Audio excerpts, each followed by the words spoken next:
Mohamed Mamadula. Great sound off the bat. That is flown out.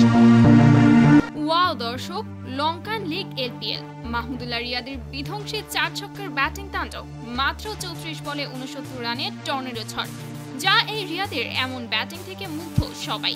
দর্শক, বিস্তারিত জানতে ভিডিওটি না টেনে শুরু থেকে শেষ পর্যন্ত দেখুন। কথায় আছে না, যে পারে সব জায়গাতেই পারে, যে পারে সব বয়সেই পারে, আর সে হচ্ছে দর্শক সত্যি মাহমুদুল্লাহ রিয়াদ। সব জায়গাতেই সে পারে, তারই প্রমাণ দিলেন এলপিএল এ অনবদ্য ব্যাটিং তাণ্ডব দেখিয়ে। দর্শক, এবার টি-20 বিশ্বকাপে নিজেকে তেমন ভাবে মেলে ধরতে পারেনি রিয়াদ। তবে এই টাইগার দলের বাকি সব খেলোয়াড়ের চেয়ে যে রিয়াদ খারাপ করেছে তা কিন্তু নয়, বরং তৌহিদ হৃদয়ের পরেই আছে পারফর্মের দিক দিয়ে এগিয়ে।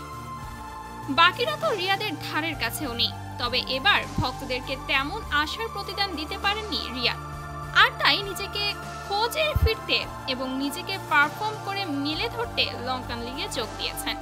এবং লঙ্কান লিগে আজ ক্যান্ডি ফ্যালকনসের হয়ে মাঠে নেমে বিধ্বংসী রূপে 4 ছক্কার বন্যা বসিয়ে প্রতিপক্ষ বোলারদেরকে পিটিয়ে আতু ছাতু বানিয়ে 36 বলে 69 রানের টর্নেডো ইনিংস খেলে তিনি দেখিয়ে দিলেন তিনি এখনো ফুরিয়ে যায়নি। তিনি বাংলাদেশের ভক্তদেরকে চোখে আঙুল দিয়ে অপমানের যোগ্য জবাবটাই দিলেন। তো দর্শক, এলপিএল এর রিয়াদের এমন অনবদ্য ইনিংস দেখে আপনাদের কাছে কেমন লেগেছে তা অবশ্যই জানিয়ে দিবেন আমাদের ভিডিওর কমেন্ট বক্সে।